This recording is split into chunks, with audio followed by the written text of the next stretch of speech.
Les municipales de Coulommiers-Chamiers par RLP. Bonjour à toutes et à tous et bienvenue dans l'émission de présentation des listes aux municipales de Coulommiers-Chamiers.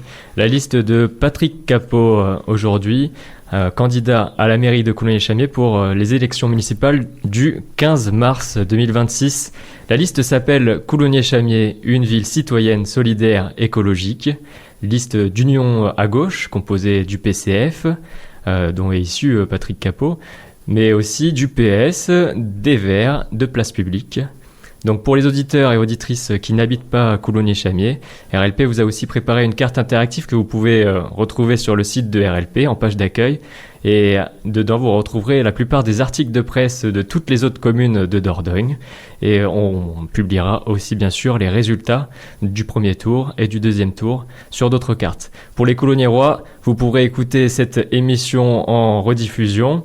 On a tiré au sort les créneaux. Vous pourrez écouter donc cette heure d'émission de présentation du programme aux dates de rediffusion qui sont le samedi 7 mars à 9h et le mercredi 11 mars à 18h. Et puis il y aura une émission spéciale débat qui est organisée le 10 mars à 14h et qui sera rediffusée le jeudi 12 mars à 8h et le vendredi 13 à midi. Je veux également aussi remercier bien sûr mes collègues Aïda de Gex de RLP qui nous a aidé aussi beaucoup pour ses conseils et puis l'émission qui avait été faite pour le débat il y a 6 ans. Et puis Antoine Ardouin qui fait également aussi la technique vidéo et audio de cet enregistrement.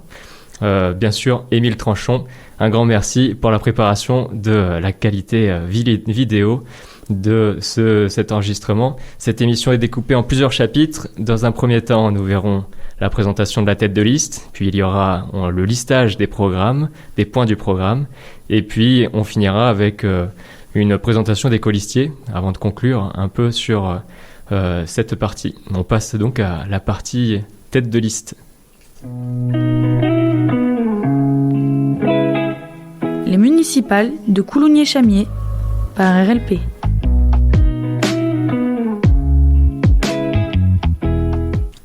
Bonjour Patrick Capot. Bonjour Radio Libre en Périgord. Merci d'avoir accepté cette invitation. Est-ce que vous pourriez vous présenter votre parcours aux éditeurs et auditrices ? Alors Patrick Capot, j'ai 65 ans. Je suis installé sur la commune depuis 1982, marié, père d'une fille qui est infirmière. Mon épouse a également travaillé sur la commune de Coulommiers-Chamiers, au collège Jean Moulin. Je suis cheminot, aujourd'hui à la retraite. J'ai exercé ma carrière professionnelle aux ateliers du Toulon. Je suis installé sur la commune rue Rhin et Danube, dans le quartier des Hauts-Montdissous. Et vous avez quelques hobbies aussi à partager ? Alors, quelques hobbies, la nature, la culture, j'adore lire, et la cuisine. Donc on va passer maintenant à ce que vous allez proposer, les points que vous allez proposer pour votre candidature à la mairie de Coulommiers-Chamiers. Les municipales de Coulommiers-Chamiers par RLP.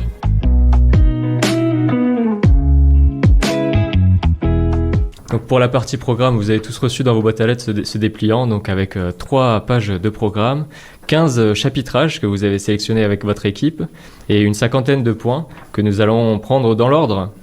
Donc le premier s'appelle « Bien vivre ensemble ». Le premier point, c'est donc de rétablir le budget participatif de la commune qui n'a pas été gardé. Oui, c'est le conseil départemental qui avait lancé cette initiative, reprise par quelques communes. Le vivier associatif est très important et bien souvent, les moyens qu'ils nous demandent, eh bien, c'est souvent des aides au fonctionnement, c'est souvent des locaux, c'est souvent aussi des mises à disposition. Mais nous, on a pensé que pour qu'ils puissent monter leur propre projet et continuer à établir un lien privilégié avec la commune, eh bien, en nous présentant des projets parfois atypiques ou des projets liés parfois à l'actualité, avec une somme et un budget participatif qui est à disposition des associations. Pour les associations, vous considérez que vous allez faire un suivi des subventions, pas de baisse par rapport aux années précédentes ? Alors nous, ce qu'on tient à dire, c'est que les animations et les associations ont un rôle important, et notamment dans le lien social qu'elles tissent avec la population, mais aussi avec les extérieurs de la commune. Et maintenir ce lien, sanctuariser les moyens mis à disposition pour les associations, pour sanctuariser la subvention municipale qu'on attribue aux associations, c'est leur permettre aussi, évidemment, d'agir au quotidien pour animer notre commune.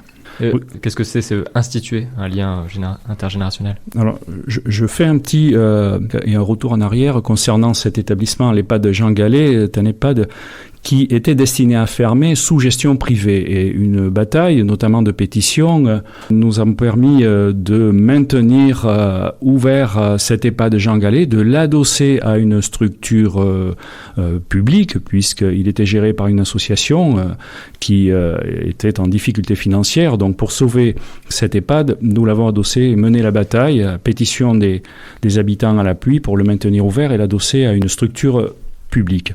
Et donc le lien intergénérationnel, il est important avec de la médiation culturelle, avec notre service culturel, mais aussi avec le centre social.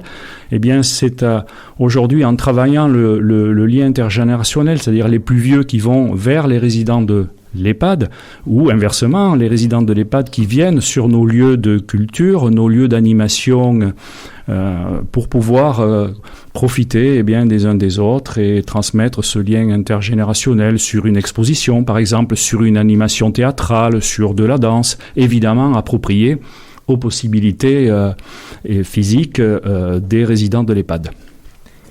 On passe donc à la rubrique suivante qui s'appelle Santé, offre de soins. Et vous avez parlé de donc recenser tous les besoins en handicap, par exemple. Donc faire une sorte de chiffrage de ce qui est possible pour rendre tout accessible, recenser. Eh bien vivre à Coulounier-Chamiers, oui, ça passe aussi par des efforts pour le maintien des personnes à domicile, évidemment, et également repérer les situations de handicap, visibles et invisibles, pour l'accès aux espaces et lieux communaux, afin d'établir des programmes d'action. Là, il y a le rôle irremplaçable du Centre communal d'action sociale et de ses personnels municipaux pour établir ce lien, cette offre de santé et de bien-être, avec la mise en place de moyens pour le renforcement de l'offre de soins, y compris pour le maintien, j'insiste, à domicile, puisqu'on vit mieux en restant chez soi, avec, évidemment, et en lien avec les partenaires sociaux-médicaux. Et donc en plus, on parlait de l'EHPAD, par exemple, donc de pouvoir rester chez soi dans de bonnes conditions. Oui, l'EHPAD a une capacité de 44 lits, donc ne peut pas accueillir plus de résidents. Et donc, il faut aujourd'hui, avec les structures et les partenaires sociaux-médicaux, mettre tout en œuvre pour faire en sorte que les gens puissent vieillir sereinement à leur domicile. Ensuite, pour l'autre point à santé, vous avez indiqué... vous avez quelque chose à dire sur l'offre de santé aussi? Oui. Encore Il n'y a pas de déserts médicaux qu'en secteur rural. Aujourd'hui, je rappelle que la population de Coulounier-Chamiers, c'est près de 8400 habitants, et aujourd'hui, nous sommes en manque, et notamment sur la partie bas Chamiers de la commune, de médecins généralistes. Et pour rendre attractif et pour avoir la possibilité que des médecins généralistes et de jeunes médecins généralistes s'installent, eh bien, nous proposons évidemment une offre de locaux, les locaux du pays de la vallée de l'Île, qui ont été transformés avec l'aide des employés municipaux. Donc c'est un travail qui a été fait en régie pour installer 3 cabinets de médecins généralistes. Nous proposons, dans le cadre de cette campagne, de renforcer également l'offre médicale par l'extension d'un cabinet de soins d'infirmiers qui pourrait être installé dans l'ancien commissariat de police, avenue du Général de Gaulle. Oui, la police nationale qui est installée à côté de la poste, là, oui. On passe donc à la rubrique finance. Il y a un gros sujet fiscalité aussi. Il y a un sujet fiscalité, et évidemment, comme beaucoup de communes, qui notamment développent des services d'aide à la personne, des services municipaux. Je rappelle que si l'on s'en tenait aux strictes compétences obligatoires, eh bien, voirie, école, l'état civil, et on pourrait s'en tenir là. Et compte tenu de la population et de la fragilité d'une partie de la population sur cette commune, des services communaux ont été mis en place. Je pense notamment au renforcement du pôle du centre communal d'action sociale, mais je pense aussi des services non obligatoires, comme le sport dans les écoles, des services culturels avec un personnel dédié sont mis en place. Évidemment, ça a un coût, et il faut reconnaître que nous ne sommes pas une commune très très riche, comme l'on dit, et donc pour le fonctionnement de ces services, eh bien, ça appelle une fiscalité, une gestion saine, comme vous l'écrivez. Voilà, comme nous l'écrivons, avec deux principes essentiels pour nous, c'est stabiliser la fiscalité, tout en renforçant la qualité et l'accessibilité des services municipaux. Et vous écrivez aussi protéger le pouvoir d'achat, donc c'est-à-dire baisser aussi le foncier qui est critiqué comme étant très élevé à Coulonges-Chamiers.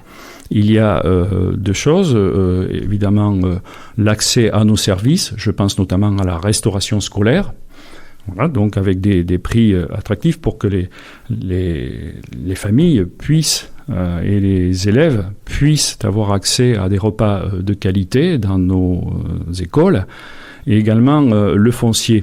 Mais je dois dire que sur la fiscalité, notamment ce gouvernement qui est particulièrement agressif vis-à-vis des collectivités, va réduire les moyens d'aide aux collectivités de 2 milliards des baisses de dotation, 2 milliards pour les communes et 1,7 milliard pour les intercommunalités. Donc les communes, avec une réduction de cette aide, l'État augmente également les taux de base de la fiscalité. L'augmentation de ces taux de base fixés par l'État conduit mécaniquement à une augmentation des taux d'impôts locaux. Et donc les communes n'ont souvent que pour seule solution compenser cette hausse des taux de base par une baisse de leurs impôts locaux et de leurs impôts fonciers notamment, ce qui conduit mécaniquement à une baisse de la ressource. Voilà, donc il convient de dénoncer le double discours des amis de Thierry Sipierre qui au gouvernement augmente les taux d'impôts et au plus près des électeurs veulent en répercutant une baisse par compensation réduisent les moyens et les ressources des communes. Donc si vous le voulez bien, passons maintenant à l'autre partie de votre programme que vous avez appelé cadre de vie et propreté. Par exemple, le premier point, c'est de végétaliser la commune, mettre en place des jardins partagés et installer des composteurs collectifs. Donc des jardins partagés comme existe Interstice 24 dans le Bas-Chamiers. Oui, Interstice 24. J'ai également rencontré une association hier qui propose la récupération de plants et de fleurs, notamment qui fleurissent nos cimetières, pour pouvoir les recomposter, les retraiter, les reconditionner. Oui, la végétalisation de la commune, parce qu'on le voit avec le changement climatique, avec l'évolution aujourd'hui des pics de chaleur, eh bien, on y a un besoin pour le bien-être des Colombiérois, eh bien, de végétaliser la commune. Ça fait partie également de l'embellissement de la commune, des endroits pour pouvoir se poser, se reposer à l'ombre. On a une commune qui est riche d'une partie rurale, qui propose notamment des sentiers de randonnée, qui propose également des quartiers apaisants avec une très belle vue sur la boucle de l'île. Eh bien, il faut pouvoir aujourd'hui remettre de la végétalisation, évidemment, par des plans. On doit être exemplaire sur ce sujet-là et notamment aujourd'hui tenir compte des évolutions climatiques, des normes environnementales pour les appliquer sur nos bâtiments communaux. Alors, on va faire un zoom sur la prolongation de la voie mobilité douce que vous avez écrit dans votre programme. Donc, c'est entre la piste cyclable qui serait la continuité de Churchill pour aller jusqu'au bourg de Coulonges-Chamiers, de Coulonniers. Oui, c'est ça. Il faut pouvoir, je crois, avoir de la cohérence quand on propose des schémas de circulation par quartier, mais aussi pour traverser la commune, si on veut faire que les modes de déplacement doux cohabitent et coexistent avec les circulations des 4 roues, voire des 2 roues. Donc, par cohérence Nous souhaitons, depuis les berges de l'île, permettre cette continuité de mode de déplacement doux depuis le bas de l'avenue Churchill pour toute la traverse via cet axe de circulation jusqu'au bourg, prolonger cette voie à mobilité douce qui permet d'aller jusqu'aux 4 routes et ensuite rejoindre la route de Marival où, grâce au Grand Périgueux et les investissements qui ont été réalisés en continuité depuis le bas de la commune, pouvoir traverser la commune et rejoindre cette voie mobilité douce, la route de Marival, pour rejoindre la partie ouest de l'agglomération, notamment sur Marsac. Et sur le chemin de halage, vous comptez aussi faire une voie de mobilité douce ou pour accéder au silo également? Toujours pareil, au silo, là aussi, de la cohérence. Il faut donner de la cohérence au déplacement.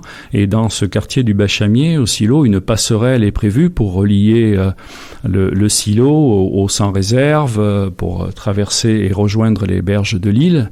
Dans la partie ouest de Périgueux. Et là aussi, nous comptons étudier et faire la proposition d'une voie qui permettrait, le long des berges de l'île, de traverser également une partie du Bachamier pour rejoindre cette passerelle. Je pense également à une troisième piste qui ne débouche sur rien actuellement, c'est l'avenue des Frères Marty depuis l'avenue Churchill. Une voie à mobilité douce a été édifiée grâce à des investissements réalisés également avec le Grand Périgueux.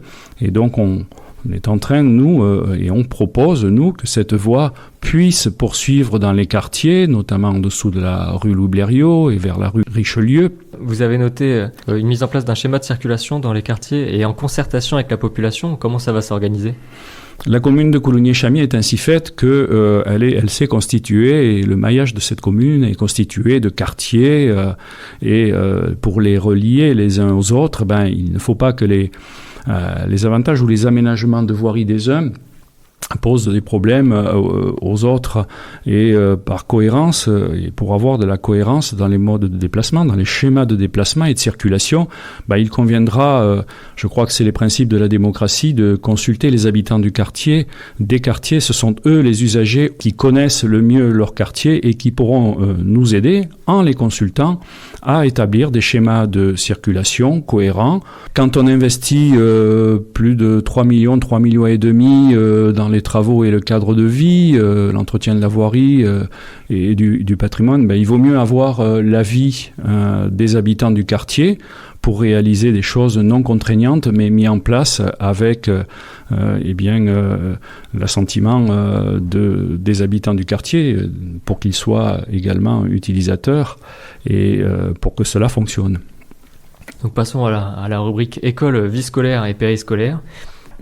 Donc il y a aujourd'hui les modes de vie et on le voit, les horaires parfois atypiques de certains parents nous conduisent à développer et à mettre à leur service ce qu'on appelle un service périscolaire d'accueil de la petite enfance pour pouvoir y confier leurs enfants avant une ouverture d'école. Donc c'est aussi là du personnel, c'est aussi une action spécifique et un gros service qu'on dédie également à l'accueil de nos élèves et à l'accueil de nos enfants avant la vie scolaire. Une priorité également à l'éducation populaire, en la plaçant au cœur des activités de l'école, pour développer l'apprentissage et la réussite scolaire. Un accompagnement également en lien avec le tissu associatif pour les familles dans le cadre des 1000 premiers jours de l'enfant. On sait que ces 1000 premiers jours suscitent chez l'enfant, c'est l'éveil, c'est la sociabilité. Également, ce qui nous tient à cœur, c'est la préservation de la qualité avec les repas bio à base de produits locaux qui sont élaborés par les employés municipaux qui travaillent dans nos cuisines. Il y a des pourcentages pour la part de bio, c'est dans le label Écossaire et puis territoire bio engagé. Oui. Donc quel pourcentage vous comptez viser ? Tout à fait. Le plus possible. Si à 70 ou 80% de repas peuvent être élaborés, il faut également des fournisseurs qui puissent accéder à la demande. Donc pour cela, aussi en partenariat, puisqu'il y a des communes qui ont mis en place ce qu'on appelle des fermes. Vous l'avez mis, il y a aussi dans le point développement économique où on retrouve aussi les AMAP, les associations de maintien à l'agriculture paysanne qui sont citées, et des fermes de maraîchage qui pourraient alimenter les cantines scolaires. Oui, également. On a sur... À quel endroit ? On a sur le Bas-Chamier des pépiniéristes qui ont cessé leur activité. Donc on a également la possibilité par des jardins partagés, et évidemment avec le partenariat du silo, regarder comment on peut mettre en place ces fermes maraîchères ou en réseau avec d'autres communes qui appliquent déjà et qui ont déjà les fermes maraîchères. Je pense notamment à Razac, qui est une commune qui a une riche expérience et qui a mis en place ces fermes maraîchères pour proposer à notre restauration, nos services de restauration, un approvisionnement local, circuit court et en bio. Sur l'aide aux devoirs, nous savons pouvoir compter sur les associations locales. Je pense notamment au foyer laïque d'éducation populaire, qui est une section et des personnels bénévoles qui pratiquent l'aide aux devoirs. Oui, également, on le voit aujourd'hui, il y a des enfants qui arrivent fatigués dès le matin à l'école. Donc, dans le cadre des activités périscolaires, nous souhaitons évidemment pouvoir intervenir, notamment par la proximité et les compétences de ces personnels-là qui peuvent aujourd'hui voir comment les enfants réagissent par rapport aux addictions. Je pense aux addictions, notamment aux addictions des temps d'écran, l'exposition des temps d'écran qui dérègle l'horloge biologique des enfants. Et il faut beaucoup de vigilance là-dessus. Donc ça passe par un accompagnement avec une lutte contre ce harcèlement et ces addictions, mais également un accompagnement pour un sommeil réparateur et également une meilleure nutrition. Passons, si vous voulez bien, maintenant à la sécurité, tranquillité publique. C'est cet axe que vous avez choisi aussi avec 3 points. Un programme pluriannuel de réfection de la voirie. Ça permet de voir sur le long terme les stationnements, par exemple. Nous, on pense que la sécurité, c'est pas seulement une affaire de présence de police municipale ou de police nationale, mais une des premières sécurités, c'est aussi de pouvoir, en cheminant dans sa commune par les trottoirs et les routes, d'être évidemment en sécurité et de circuler en totale sécurité sur sa commune pour accéder aux services, pour accéder au commerce. Voilà, et donc ça passe par un programme pluriannuel de voirie, de réfection de voirie. On ne peut pas, et on a trop souvent fonctionné de manière aléatoire avec des travaux décidés un petit peu au dernier moment. Donc il faut pouvoir, sur un mandat, en concertation avec les habitants et aussi en tenant compte de nos possibilités financières, de nos possibilités budgétaires, mieux prévoir les travaux de voirie par un plan pluriannuel de réfection de voirie et de trottoirs. Et j'ajoute également que quand émergent aussi des quartiers, qu'on le voit à Créavalet, quand il y a des investissements lourds et quand il y a des transformations sur une partie de la commune, notamment avec nos zones d'activité économique, eh bien relier ces zones d'activité économique, accueillir la circulation et accueillir le flux de voitures qui viennent aujourd'hui abonder, qui abondent dans ces zones d'activité économique, eh bien ça suppose qu'à la périphérie, nous, dans nos quartiers, on puisse sécuriser aussi ces quartiers et préserver le calme et la quiétude dans nos rues. Et j'ajoute également que cette commune a une particularité, c'est qu'elle est aussi rurale que citadine. Et il faut donc, et elle accueille également beaucoup de transit, puisqu'elle est située au carrefour des routes RN21, l'autoroute et le RD 6089. Passons aussi aux autres points à sécurité. Est-ce que vous avez noté renforcer la présence humaine et redéfinir le rôle des policiers municipaux? Qu'est-ce que ça veut dire redéfinir et puis renforcer? Est-ce que vous comptez recruter de nouveaux agents municipaux? Alors, sur le mandat, il faudra renforcer les effectifs par du recrutement des policiers municipaux, puisque pour maintenir une vacation, il faut 2 ou voire 3 agents selon le cas. Il faut un véhicule dédié. Ensuite, on n'intervient pas pareil dans le milieu plus rural ou l'environnement plus rural que l'environnement purement citadin. Donc pour que ces agents municipaux et ces policiers municipaux puissent bien remplir leur mission, il faut également une bonne coordination avec la police nationale. Donc il faudra, sur le mandat, recruter des agents. Nous pensons aussi, parce qu'il y a une partie rurale importante sur la commune, à affecter un agent en transformant son emploi et en le faisant évoluer, notamment en garde champêtre, pour évidemment intervenir sur la partie qui lui sera plus dédiée, les parties plus champêtres. C'est la surveillance des chemins de randonnée, c'est la surveillance des accès à la commune, c'est la surveillance de nos bois, de nos vallons, de nos chemins ruraux. Il existe aussi des intrusions ou les fréquentations de chemins pédestres qui sont destinés à la promenade, à la tranquillité et qui sont parfois envahis par des véhicules motorisés. Je rappelle qu'il y a 4 à 5 grandes boucles pédestres sur notre commune et donc avoir un œil sur ces secteurs-là et pouvoir intervenir par des moyens appropriés, des véhicules appropriés et une compétence particulière. Donc un poste de garde champêtre sera créé.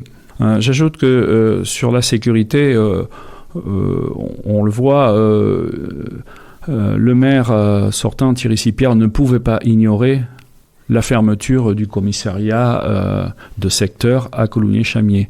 À la signature du contrat de sécurité intégré, à la signature de ce contrat, il était prévu le rattachement de ce commissariat de secteur, situé dans les anciens locaux de la Poste, je le rappelle.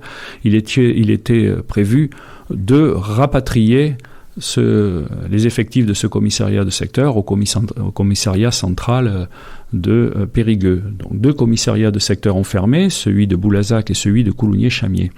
Donc déjà la perte d'un service public sur la commune, d'une mission régalienne de l'État qui incombe à l'État avec la police nationale, et donc nous devons évidemment renforcer par des moyens humains, par des effectifs de police, de policiers municipaux qui n'ont pas, je tiens à le dire, qui n'ont pas les compétences de la police nationale, mais qui, en appui, en collaboration avec la police nationale, doivent intervenir sur la commune.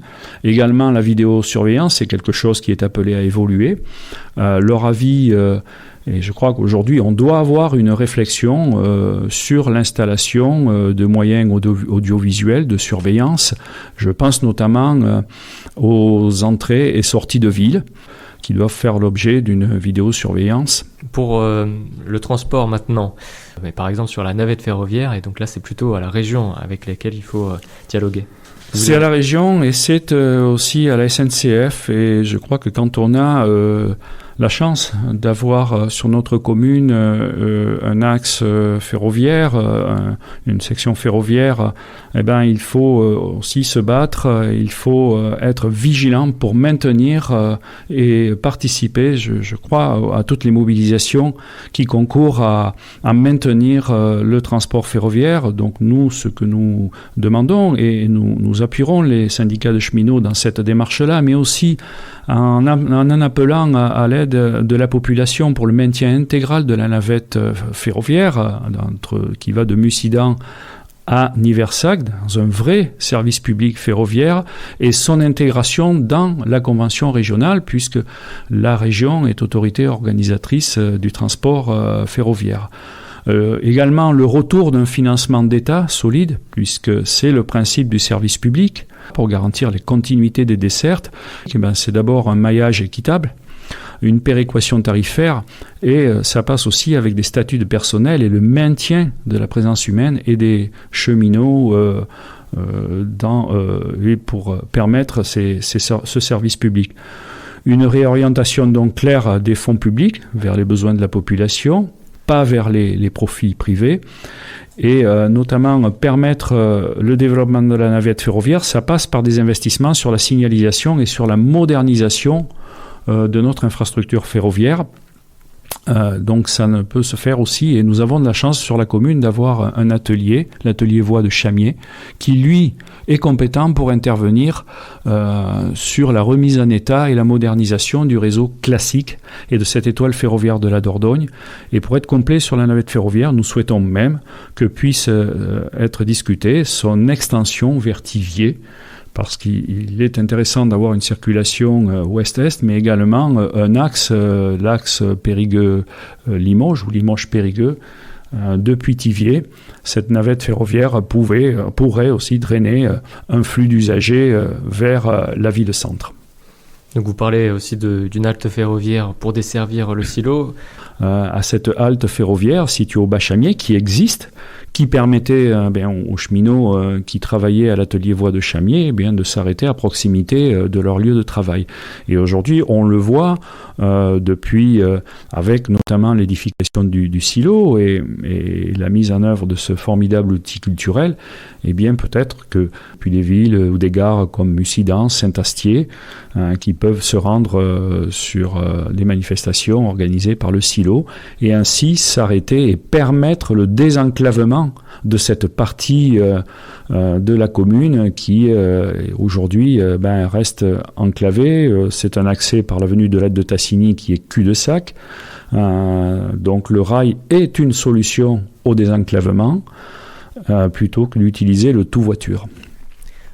Dans la partie mobilité, on a déjà parlé de la passerelle, donc qui était un projet pour relier avec le sans réserve.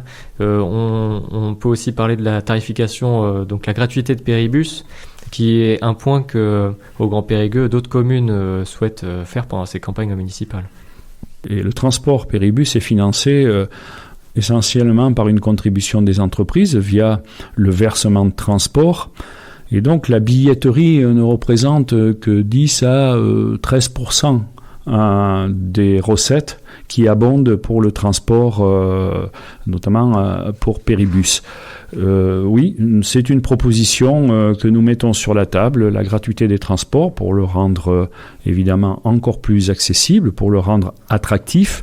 Et nous comptons ne pas évidemment être isolés sur cette question-là. Et je remarque aussi que c'est une proposition qui fait partie de l'équipe d'Émeric Lavitola, donc de la liste de gauche menée par Émeric Lavitola sur Périgueux. Et je crois que on est plus fort à plusieurs communes si l'on peut porter cette proposition de gratuité au Grand Périgueux pour demain rendre Péribus encore plus attractif. Le développement économique et emploi, c'est la rubrique suivante avec beaucoup de choses à dire. Et il y a aussi le maintien des commerces. Beaucoup de commerces sont fermés, notamment, je pense, à l'avenue du Général de Gaulle. Je crois que pour rétablir, évidemment, et faire en sorte que cette commune reste attractive pour l'installation de commerces de proximité, il faut aussi, je crois, et je suis même certain, avoir une réflexion dans le cadre du Grand Périgueux qui a la compétence économique, ne l'oublions pas. On ne peut pas concevoir l'extension sans fin des zones d'activité économique à la périphérie des villes. Cette extension et ces créations de zones d'activité économique et notamment de commerce aspirent, on le voit, et portent atteinte au tissu des magasins de proximité et du commerce de proximité. Il faut donc, je crois, aujourd'hui repenser notre façon d'installer les commerces et les rendre accessibles et au plus près des consommateurs dans les centres-villes. Et pour cela, nous, un adjoint dédié avec une délégation au commerce, à l'artisanat, pour pouvoir être en permanence auprès des commerçants, en l'écoute et en soutenant leurs propositions pour maintenir de l'activité commerciale, de l'activité artisanale dans notre ville. Il y a aussi, vous avez noté dans la partie économie, la création d'une halle donc à côté de l'église au bourg de Coulonniers, sur la place Yves Perron. Et je pense que comme c'est sur les 2 programmes des 2 candidats, que c'est quelque chose qui a été beaucoup demandé. C'est demandé parce que le dimanche, on le voit, les gens tiennent aujourd'hui, et ça fait partie du mieux consommer, du bien manger. Les gens sont également demandeurs d'installation, de marché. Donc nous avions créé ce marché il y a maintenant 19 ans avec Michel Dasseux, ce marché du bourg, ce marché dominical. Et on se rend compte que pour faire évoluer, pour que le rendre un peu plus attractif et pour que les chalands soient dans de meilleures conditions de vente, créer ou installer une halle. Là aussi, ça doit se faire par de la concertation. Également, s'attacher le concours d'un architecte, parce qu'on ne pose pas comme ça devant un monument classé. Je rappelle qu'il y a l'église Saint-Michel au bourg. On ne pose pas une halle n'importe comment. Et il faut assurer le stationnement. Donc c'est quelque chose qui doit être pensé. Il y a 3 possibilités. Également sur une partie un petit peu plus haute du bourg, vers les commerces. Il y a également une possibilité sur la place Yves Perron. Et il y a une 3e possibilité sur la place des Justes, où nous devrons avoir une réflexion pour l'installation d'une halle commerciale pour ces marchés dominicaux, ou accueillir d'autres manifestations de la commune d'ailleurs, qui sont organisées par le comité des fêtes. Et donc avoir une concertation et avec le comité des fêtes, avec les habitants, et surtout en s'attachant au concours d'un architecte. Alors continuons, il y a le dernier point sur la partie développement économique qui est une clause pour les chantiers d'insertion dans les appels d'offres de la mairie. Oui, il y a une obligation aujourd'hui d'avoir cette clause d'insertion sur des projets, des investissements. D'ailleurs, je rencontrerai dans le cadre de cette campagne la présidente de l'association 3S. Et également, j'ai prévu de rencontrer le président de l'association du chemin, parce que nous avons besoin d'échanger avec eux sur aujourd'hui la possibilité d'offrir, dans le cadre d'investissement ou de réalisation ou dans le cadre d'entretien de bâtiments, de voir comment remettre le pied à l'étrier pour une population qui est un petit peu en rupture par des travaux. Donc passons à la rubrique suivante, qui est la rubrique culturelle, où Coulonniers-Chamiers a beaucoup d'activités à proposer, et vous comptez donc préserver, donc maintenir les dépenses sur le point de vue culturel dans un premier point. Oui, ce n'est pas une compétence obligatoire, mais nous avons un service culturel à la ville de Coulonniers-Chamiers, avec un lieu dédié. Et nous, à l'heure où la culture est attaquée de toutes parts, nous nous engageons à la préserver, permettre aux artistes, permettre à l'artisanat d'art de pouvoir s'exprimer et leur offrir un lieu avec une programmation culturelle. Donc ça, c'est quelque chose que nous tenons à pérenniser.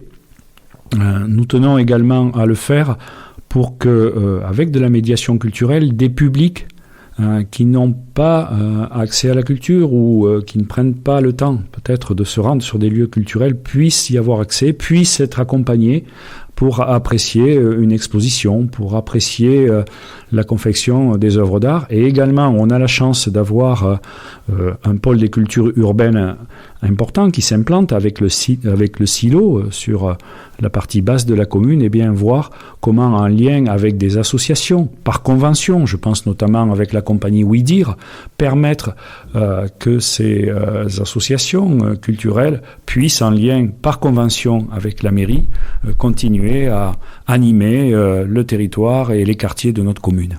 Il ne faut pas que le prix, il ne faut pas qu'également ce soit un frein à l'accès à la culture. La culture, c'est quelque chose qui est essentiel pour l'épanouissement personnel de l'être humain, pour pouvoir faire en sorte que les gens se rencontrent. Rencontrer un artiste, c'est souvent s'éveiller à des pratiques culturelles, ou c'est souvent aussi rêver, être transporté ailleurs quand on n'a pas la chance de voyager, quand on n'a pas la chance d'accéder à des grands musées. Eh bien, nous, on souhaite qu'il n'y ait pas de frein concernant les prix ou l'accès à des manifestations culturelles ou à des expositions. Donc oui, maintenir la gratuité. C'est aussi du pouvoir d'achat préservé pour les colombiérois et c'est aussi une façon de reverser et d'utiliser la fiscalité qui permet de maintenir et de faire fonctionner un service culturel. Aussi, au travers de la gratuité, une part de fiscalité reversée aux colombiérois. Passons maintenant donc à la partie environnement. Vous avez aussi mis un point sur des réflexions sur l'agenda 2030. Dans cet agenda, il y a plusieurs volets, évidemment. Un volet social, un volet économique, un volet environnemental. Voilà, se conformer à cet agenda-là, c'est aujourd'hui tenir compte des évolutions climatiques, des incidences de l'évolution du climat sur l'économie. C'est faciliter les modes de déplacement écologique, sentiers, vélos, par des voies à mobilité douce, les transports en commun et les parcs relais de covoiturage, puisque je rappelle, la commune est équipée de parcs relais du côté de Créa-Vallée, mais également du côté de Mérillé. Il faut donc optimiser et faire en sorte que ces parcs relais soient mieux utilisés et également préserver la ressource en eau. Est-ce que ça va avec la régie publique de l'eau, qui est un des points que certaines associations ont envoyé? Il y a eu pas mal d'associations qui ont envoyé des demandes aux listes municipales, et notamment l'association Attaque 24, qui dit que la gestion de l'eau potable et la régie publique est un point aussi important. C'est un point évidemment essentiel, important. Là aussi, les élus ne maîtrisent pas forcément tout et je crois qu'il est essentiel de confronter avec ces associations sensibles à l'environnement pour pouvoir avec eux examiner. Nous, on a une ressource en eau qui est par le biais de la source des Moulineaux, donc préserver et la qualité et l'accessibilité à un droit fondamental, celui de disposer de l'eau et de l'eau courante et bien la gérer. Et évidemment, il y a des réflexions sur la gestion, sur la reprise en régie publique, ça se fait dans notre commune. Je ne crois pas que ce soit à l'ordre du jour, mais nous avons besoin de confronter avec ces associations-là pour une meilleure utilisation de nos ressources et une meilleure gestion de nos ressources. Passons donc à la rubrique sport jeunesse, où il y a 3 points que vous avez notés aussi. Soutenir les clubs sportifs, donc encourager le sport santé aussi. Oui, le soutien au club sportif, c'est essentiel. Ça fait partie d'une vie et de l'animation sur une commune. Nous avons d'abord 2 clubs omnisports, que sont la SPTT et qui est le club omnisport de Coulugné-Chamiers, le COC. Il faut évidemment encourager et pérenniser leur activité en leur offrant des structures qui permettent le développement, qui permettent de maintenir aussi les calendriers sportifs qui sont souvent serrés et on le voit, il faut pour cela des installations qui permettent la pratique sportive. J'ajoute que nos installations sont aussi mises à disposition des élèves et du lycée agricole. Voilà, donc c'est un des moyens que consent la commune pour l'entretien de ces installations et la mise en disposition en état avec, je crois, des sommes importantes allouées. C'est 311 000 euros pour la vie associative, c'est 3,4 millions pour des travaux, l'entretien de bâtiments. Voilà donc un programme de maintien en état de nos installations sportives par des moyens avec notamment l'intervention des employés communaux. Vous avez aussi noté la réfection des vestiaires du stade des Quatre-Routres, qui est à côté dans la rue du Dojo départemental. C'est un point qui se retrouve dans les 2 programmes sur les 2 listes qui se présentent. C'est quelque chose qui va être fait, j'imagine. C'est en tout cas, je crois, ça fait partie du programme d'entretien que l'on doit. Parce que c'est une installation évidemment qui a un certain âge et donc pour pérenniser l'utilisation de cette installation, permettre que les clubs sportifs et notamment le foot puissent tenir son calendrier de manifestations sportives, on a besoin de maintenir en état cette structure. Ça passe par la réfection de ce vestiaire. Ça peut d'ailleurs faire partie l'objet dans le cadre de la clause d'insertion d'un chantier proposé avec cette clause à l'appui.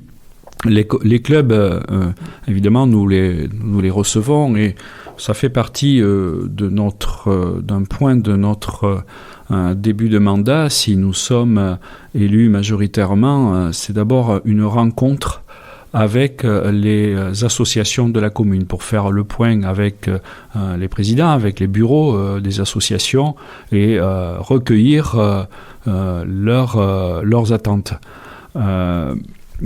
Notamment en ce qui concerne la partie sportive et notamment dans le cadre de l'ANRU, un des derniers volets de l'ANRU, c'est l'édification d'un gymnase en face, le collège Jean Moulin. Sans l'aide de l'ANRU, sans l'aide des financements croisés dans le cadre de cette agence nationale de renouvellement urbain, nous n'aurions pu édifier et nous ne pourrions édifier ce gymnase. Je rappelle que ce soit le gymnase de la SPTT, que ce soit qui date des années 70, le gymnase Jean Moulin, un petit peu plus récent, des années 80, eh bien, ils atteignent aussi leurs limites et leurs limites de capacité d'accueil. Et donc, c'est pour permettre à nos écoles, pour permettre à nos clubs, dans ce quartier politique de la ville, de pouvoir pratiquer. Eh bien, oui, on a prévu l'édification d'un gymnase sur cette partie de la commune. Passons donc à l'autre rubrique que vous avez appelée citoyenneté et solidarité. Et puis on traitera aussi juste après, en même temps, le SMD3 et la gestion des déchets. Donc là-dessus, vous indiquez favoriser l'éclosion d'une réserve citoyenne. Qu'est-ce que vous voulez dire par réserve citoyenne ?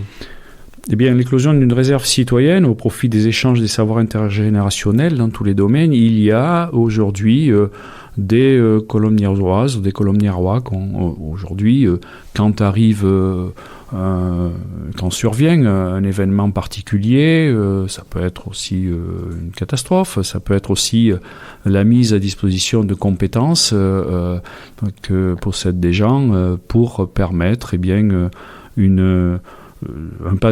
d'avoir un panel de citoyens qui soit au service d'actions de transmission de savoir, que ce soit actions d'animation, que ce soit des actions peut-être plus humanistes. Eh bien, ce panel de citoyens pourrait être recensé et mis à disposition comme ça dans le cadre de savoir intergénérationnel dans tous les domaines. Donc c'est aussi ce qu'on peut appeler une assemblée citoyenne ? Une réserve citoyenne. Une réserve citoyenne ? Voilà, une réserve citoyenne de bénévoles qui acceptent par leurs compétences et par leur disponibilité d'être utiles et d'aider les autres. Je pense notamment quand il peut y avoir c'est arrivé, des coups durs, voire des intempéries, et bien savoir pouvoir compter aussi sur cette réserve citoyenne. Est-ce que vous pensez alors du référendum d'initiative citoyenne qui est dans le sujet des municipales partout en France quelque chose qui prend de plus en plus d'importance, alors surtout dans les grandes communes ? Est-ce que vous comptez mettre en place un site sur le site de Coulommiers-Chamiers, de la mairie de Coulommiers-Chamiers, qui a la possibilité de faire des pétitions en ligne ?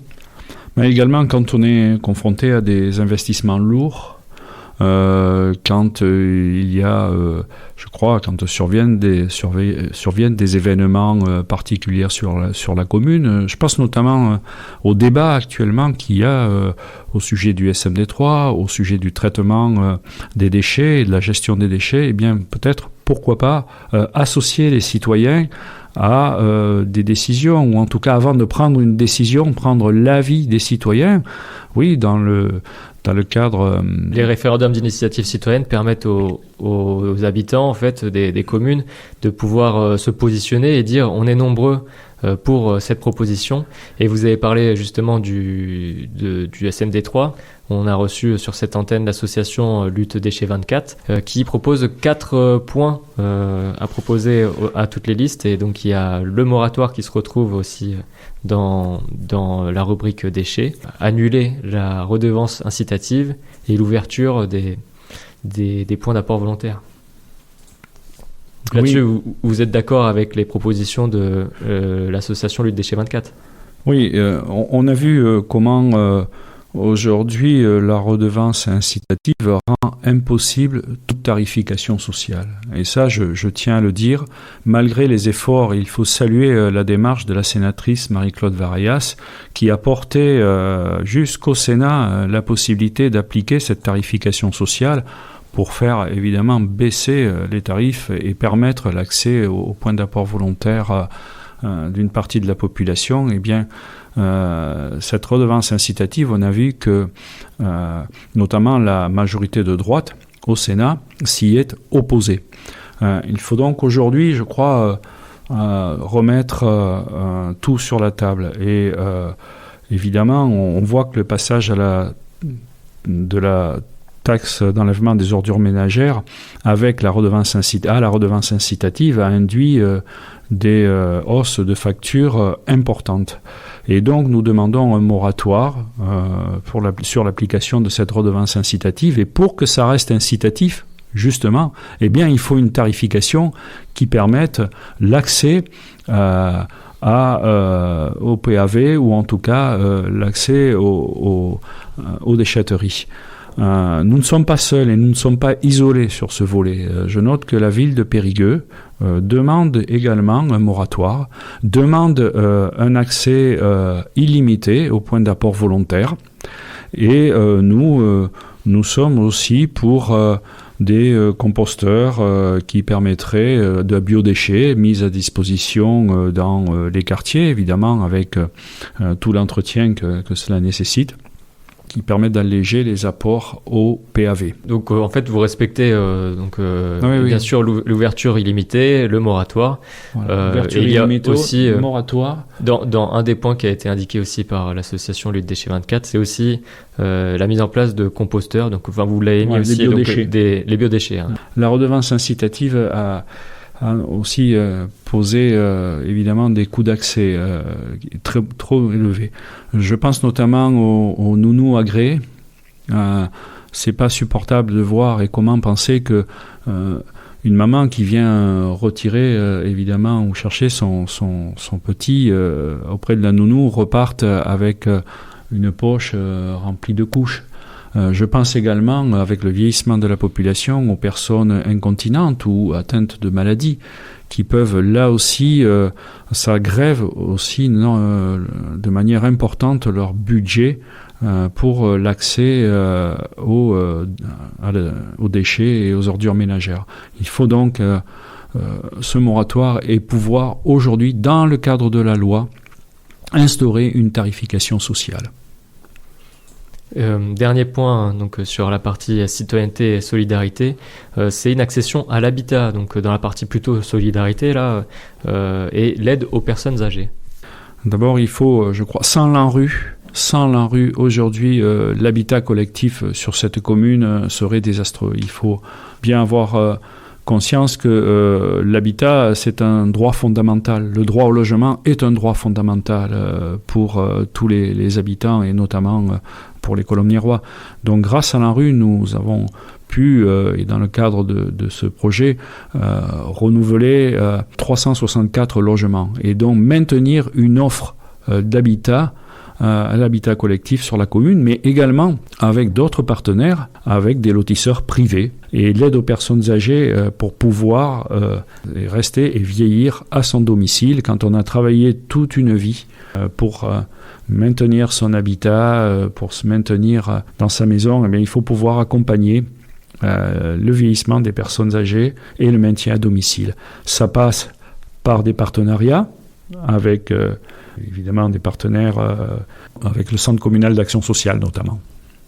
Passons donc à la dernière partie qui est le quatrième axe nommé service public, renforcer avec comme premier point, renforcer la qualité et l'accessibilité des services en rattrapant les sous-investissements. Il y a eu des sous-investissements dans les services publics. Eh bien, chaque fois que on veut, et notamment sur ce mandat-ci, on l'a vu, l'équipe s'efforce de réduire la dépense publique et réduire les dépenses de fonctionnement. Cette réduction de dépenses s'accompagne de réduction d'effectifs, donc on le voit. moins de personnel sur la voirie, avec les conséquences, c'est une dégradation de celle-ci, et moins de personnel, notamment dans des services petite enfance, voire des services techniques. Il faut donc aujourd'hui maintenir cette offre de services publics pour maintenir un haut niveau de service sur la commune. Et ça, une fiscalité équilibrée et stabiliser la fiscalité doit nous permettre de renforcer la qualité et l'accessibilité des services municipaux. Oui, et puis on peut aussi dire que dans ce point service public, vous parlez de respecter, responsabiliser tous les agents municipaux, mais vous avez indiqué aussi donner un cap et un sens à leur travail. C'est plus de concertation avec eux sur leur motivation, par exemple ?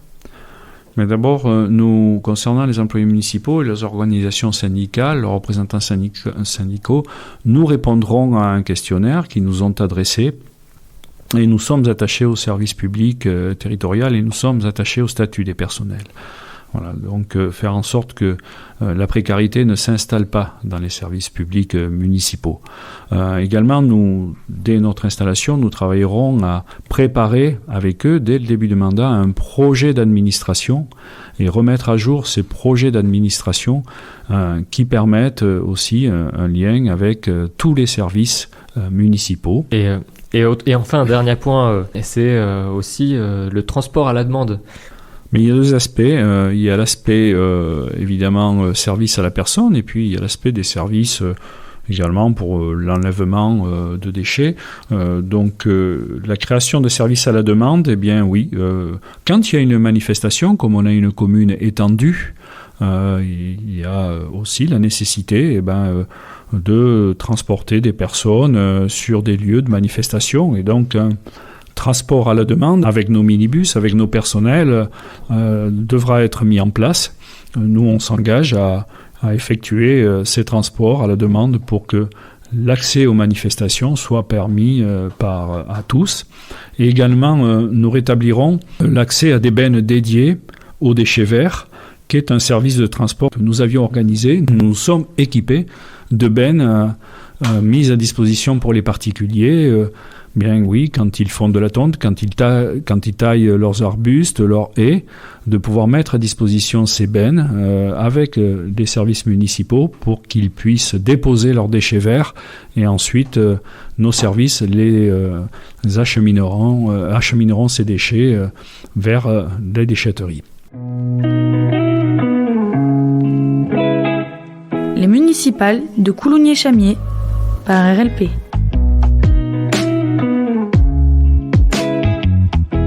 Vous avez reçu donc dans vos boîtes aux lettres ce dépliant, et il y a donc tous ces colistiers. On va aussi indiquer dans ce listage des conseillers municipaux ceux qui auront la compétence de siéger au Grand Périgueux, à l'agglomération. Alors Valérie Parra, donc, qui est inspectrice principale des finances publiques, qui habite sur la partie plus est de la commune, du côté de l'avenue Pestour.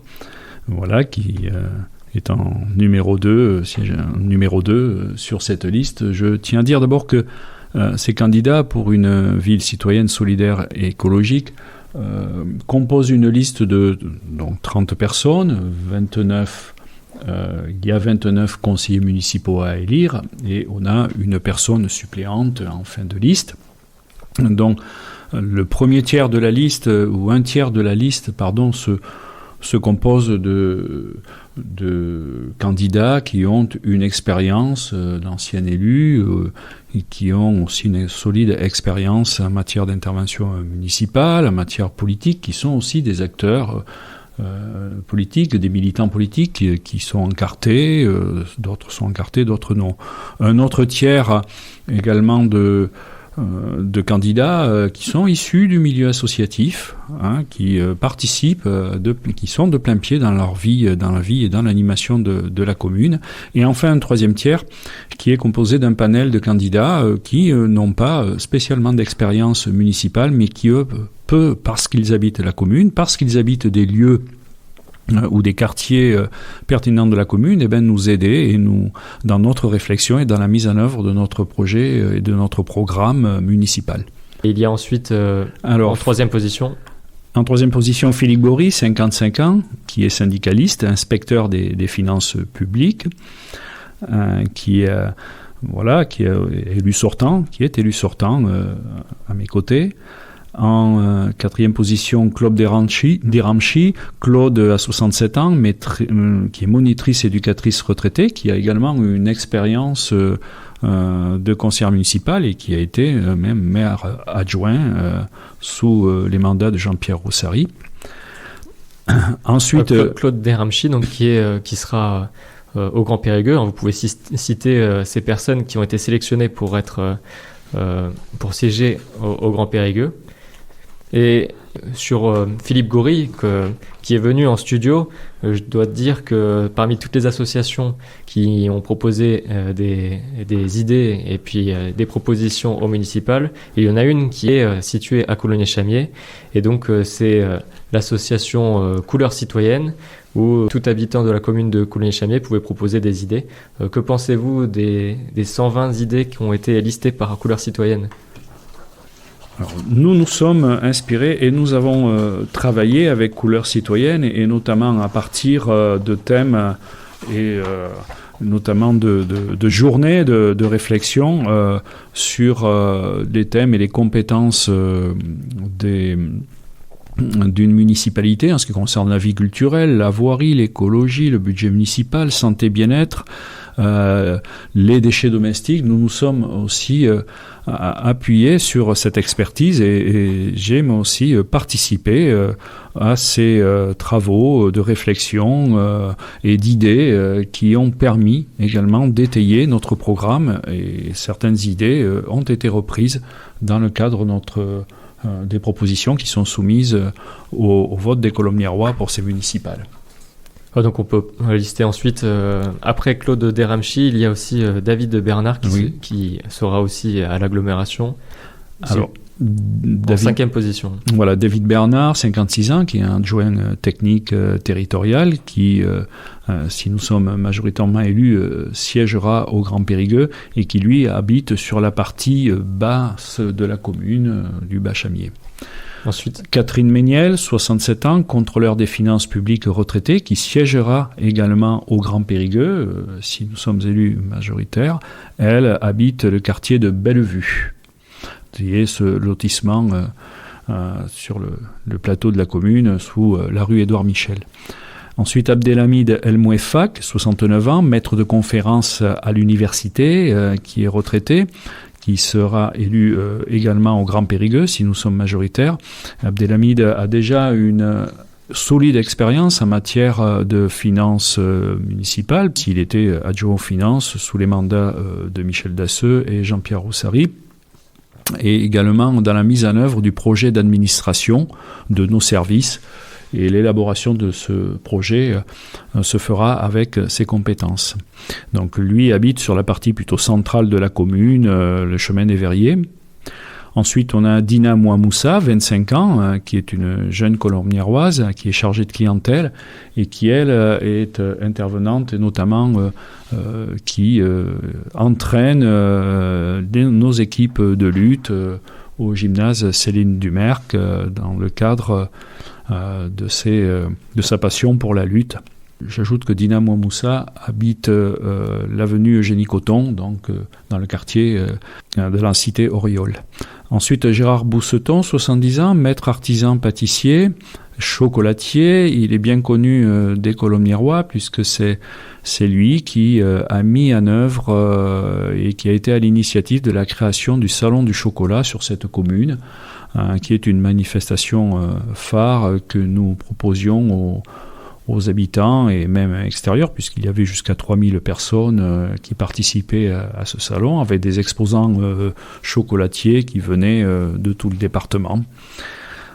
Donc lui, qui habite sur la partie un petit peu médiane de la commune, le long de l'axe du Général de Gaulle, et qui a également été élu sous les mandats de Michel Dasseux. Ensuite, Dominique Attingré, 76 ans, qui est une enseignante retraitée, donc qui habite au bourg de Coulommiers-Chamiers. Voilà, Dominique a également été chargée de la démocratie, d'appliquer la démocratie participative, conseillère déléguée à la démocratie participative. Elle est également adhérente à la libre pensée, c'est une pacifiste et également présidente d'une association qui œuvre dans le cadre de l'aide à mourir dans la dignité. Ensuite, Jean-Charles Vendroux, 56 ans, cadre supérieur à la Poste, qui a aussi une expérience de conseiller municipal, qui habite sur la partie ouest de la commune, sur le plateau, face au lycée agricole. Également Sylvie Abeissou, 31 ans, auxiliaire de vie, qui habite la cité Auriol, qui est une jeune colistière qui n'a pas d'expérience de conseillère municipale et qui est bien implantée dans la vie de son quartier et de la cité Jacqueline Auriol. Serge Sacré, 59 ans, professeur de musique, qui habite sur la partie de Bas-Mondissou de la commune. Antonia Benis Arroyo, 47 ans, responsable des achats, qui habite le bourg, lotissement des Clairières, qui non plus n'a pas d'expérience d'élu et qui apportera aussi, j'en suis sûr, une expérience de citoyenne et colombiéroise avisée pour notre équipe. Jean-François Sorbier, 32 ans, artisan plombier, qui est installé rue Jules Valiès, donc un artisan qui aussi intervient et qui travaille beaucoup sur la commune. Sandra Robin, 57 ans, enseignante, qui a déjà une expérience de conseillère municipale sous le mandat précédent, qui habite sur la partie médiane de la commune. Jérôme Castan, qui habite à Allée de Plancher, à 51 ans, qui est gardien d'immeuble, qui n'a jamais été élu, lui. Martine Bossoubre, 71 ans, qui habite la rue Pierre-Semard, donc sur une partie à l'arrière du bourg, qui est employé administratif d'entreprise, retraité, qui n'a pas été élu. Jean-François Delmont, enseignant, 61 ans, lui qui habite la rue Lyoté, donc c'est un quartier bien connu des Colombiérois où malheureusement a eu lieu l'effondrement de chaussée. Oui, en allant vers le cimetière, oui. Cadra Cellier, 75 ans, vendeuse, retraitée, donc qui habite la cité Auriol, la rue Albert Camus, et qui participe souvent aux animations avec l'association... Cadra Cellier qui fait partie du conseil citoyen voilà. de Jacqueline Auriol, ouais. Du Bas-Chamier. Oui, qui fait partie du conseil citoyen du Bas-Chamier et qui également participe aussi aux animations proposées par Oui-Dire. Voilà, et qui a été, je crois aussi, qui a participé à la réflexion pour la mise en place de l'ANRU sur ce quartier-là. Vincent Gendre, 26 ans, assistant technique, formateur produit, donc qui habite les résidences La Byzantine, en dessous de Pago. Marie-Claire Renaudet, 69 ans, agent de service hospitalier, qui habite sur la partie des Crouchots Est de la commune. Vincent Naille, 28 ans, chargé conseiller de clientèle, qui habite le bourg, à Coulommiers-Chamiers. Martine Girard, 77 ans, éducation nationale, donc retraité de l'éducation nationale, qui participait et a participé au conseil de vie de l'EHPAD Jean Gallet, qui habite rue du Colonel Marguerite. Paul Lagarde, 42 ans, technicien méthode SNCF, qui vit sur la commune et travaille aux ateliers SNCF de Périgueux, qui n'a jamais été élue. Sophie Duché, 39 ans, éducatrice spécialisée, qui a été conseillère municipale lors d'un précédent mandat et qui habite Les Andrieux, sur la partie la plus ouest de la commune. Gilles Joubert, 75 ans, agent de la Poste, retraité. Gilles est également un militant sportif et associatif, bien connu dans le milieu du cyclisme. Catherine Vacherou, 73 ans, infirmière retraitée, qui fait également partie du conseil citoyen et qui a apporté son éclairage et notamment est intervenue dans le cadre des réflexions pour la mise en place de l'ANRU sur le quartier Jacqueline Auriol. Alain Huchet, 75 ans, conducteur SNCF retraité, Alain qui est particulièrement sensible aux questions culturelles et également chargé de la mémoire lors de nos célébrations et cérémonies de l'armistice. Et enfin, Kautar Abbassi, 58 ans, docteur en pharmacie, qui est installé sur la partie du Bachamier avec sa pharmacie. Donc voilà pour tous les conseillers municipaux, les potentiels conseillers municipaux, les gens qui sont sur votre liste, Patrick Capot. Je vais vous donner aussi des engagements des associations qui sont venues en studio, notamment celle de la Chambre régionale de l'économie sociale et solidaire, de l'association Informatique et Liberté, SOS Forêt d'Ordogne, et puis de l'association Anticorps 24 aussi qui demande aussi des rediffusions vidéo des conseils municipaux, etc. Donc je vous donne ça après. Donc vous serez informé des demandes aussi du milieu associatif. Ça fait partie aussi de la transparence que l'on doit dans le cadre de l'exercice d'un mandat, rendre plus transparent le mandat, rendre plus compréhensibles et transparentes les décisions d'un conseil municipal. Donc maintenant, vous avez 1 minute pour conclure sur votre candidature. Ouais, d'abord, ce que je tiens à dire, c'est qu'on l'a vu dans le cadre de cette campagne, les Colomiérois nous l'ont dit, cette commune a besoin d'un nouveau souffle et donner un nouveau souffle à notre commune Coulugny-Chamiers, qui mérite mieux que l'actuelle gestion d'un maire dont la majorité, on l'a vu durant ce mandat, s'est fracturée et ces querelles issues de cette fracture n'auguraient rien de bon pour l'avenir de notre commune qui a besoin d'une équipe soudée, une équipe compétitive et investie pour des choix justes et solidaires. Ces choix que nous assumons pleinement de gauche et fortement teintés d'une couleur citoyenne. Donc merci Patrick Capot d'avoir présenté votre programme, d'avoir présenté votre liste. Vous pourrez écouter donc cette émission aux rediffusions le samedi 7 mars à 9h et le mercredi 11 mars à 18h. Il y aura un débat qui est programmé pour le mardi 10 mars à 14h et qui sera rediffusé aussi le jeudi 12 mars à 8h et le vendredi 13 à midi. Je remercie Antoine Ardouin pour la régie, je remercie aussi toujours Aïda pour ses conseils, Émile Tranchon pour la technique vidéo et puis n'oubliez pas donc d'aller voter ce dimanche 15 mars 2026. Merci Patrick Capot. Merci à vous.